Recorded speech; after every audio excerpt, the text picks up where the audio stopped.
Come you're not a friend. Why are you blocking yourself? Unless you're a criminal.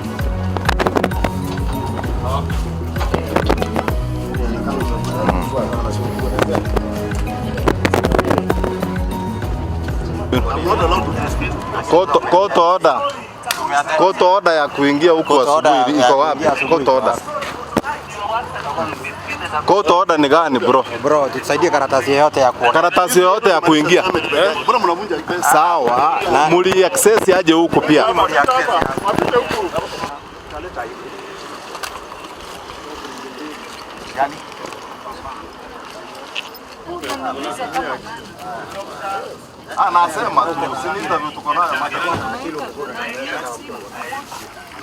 Yes, my name is William Kinuthia.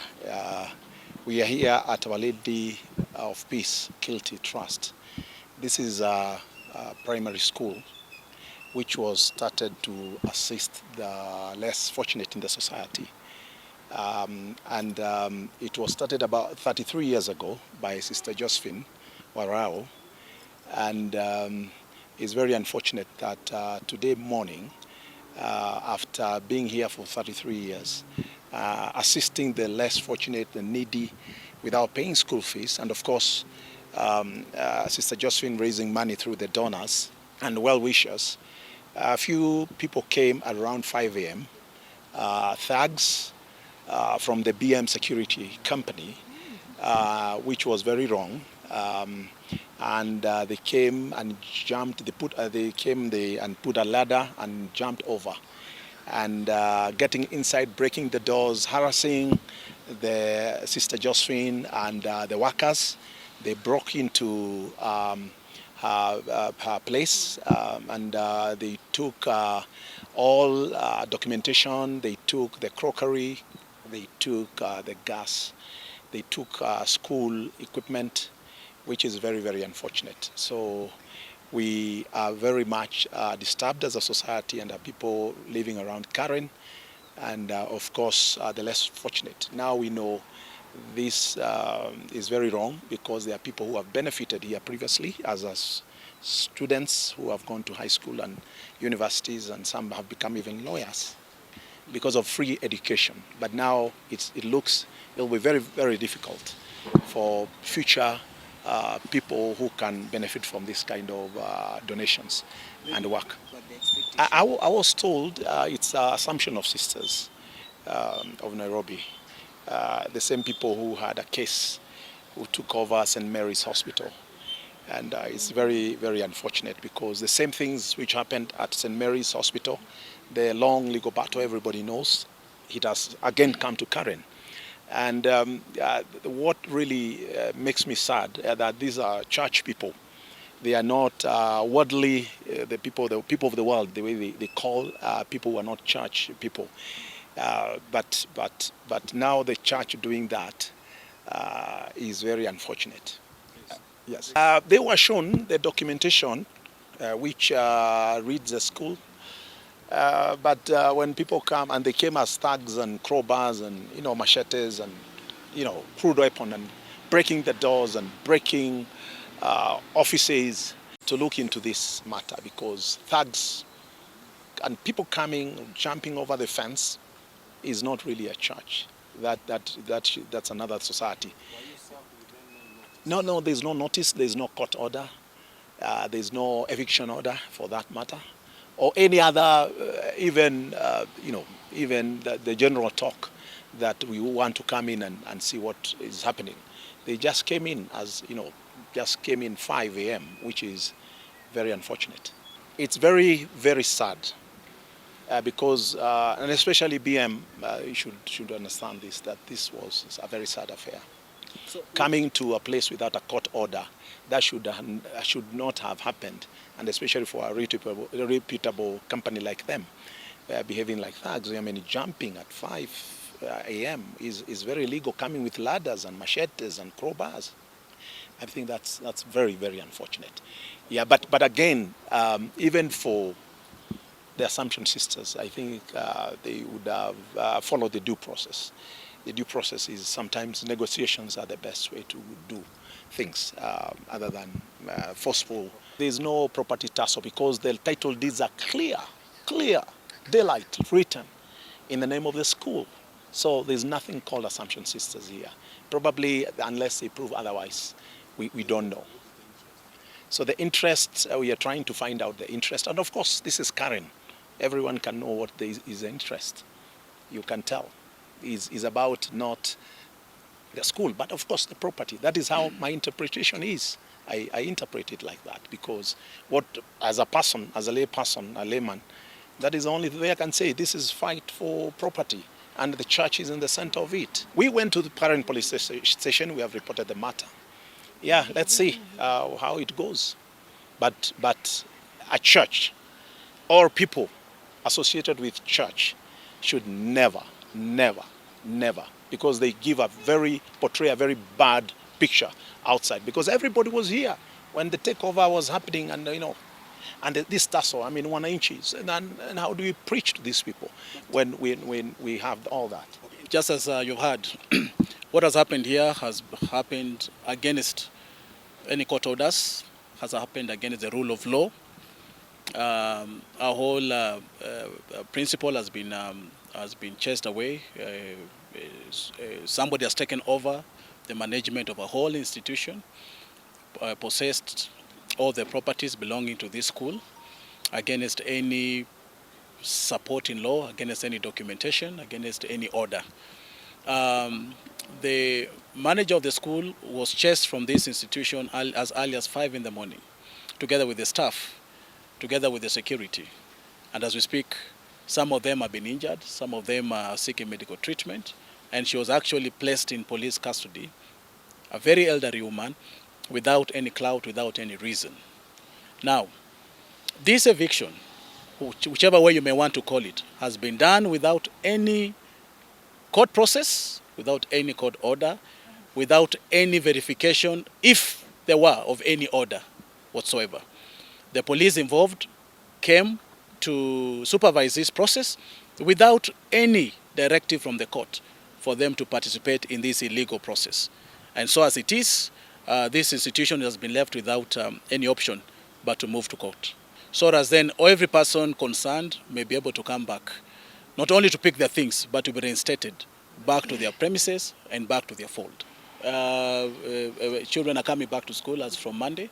That means with this kind of tussle, children are not able to come back to school.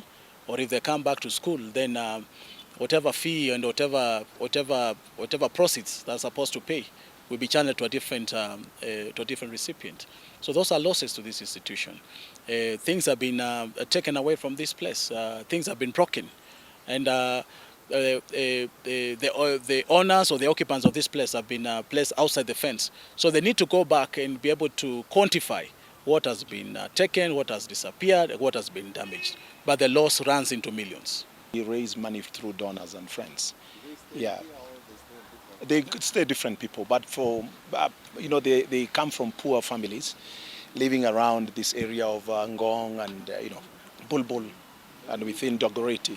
The school is independent, is an independent entity, and I'm one of the board members of the school. But the title deeds are in the name of the school. Yeah, the title deeds. The title deeds are not in the name of any person, yes, by the name of the school. This property belongs to the school. Yes. So anyone who comes to claim it is absolutely wrong, because there's clear documentation demonstrating who the proprietor, who the owner of this property is, and it is the school that you can see. Nikapewa kazi, nimekuwa hapa like 2 years nikifanya kazi na huyu sister.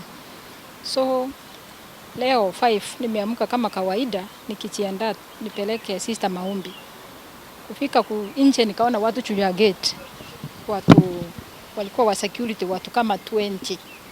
So nikakimbia nikaita security guard wetu, nikamwambia kuna danger huko nje because watu wanapita juu ya gate. Security wetu kufika, hao washaingia na walikuwa na rungu, walikuwa na nyundo na si vitu za kupomoa. Nikakimbia ina wa residence kwenye tunakaa na sister, nikajifungia ndani. Kujifungia, security wakaanza kunipigia simu wakisema Wamboka ni kubaya huko nje. Nikaanza kupigia watu simu nikiwaambia tumefahamiwa. Kidogo kuangalia nikapata watu na rungu na nyundo wamekuja kwenye tunaishi. Sasa walikuwa security guard, police officers na some sisters, of which I know them by names. Sister Esther, Sister Rahab, Sister Wahongo na Sister Ann waine, alafu the security guards, PM security. Ndio wakaniambia we madamu toka nje ama ushikwe saa hii, wakiwa na nyundo na hizo tarimbo za kupomoa.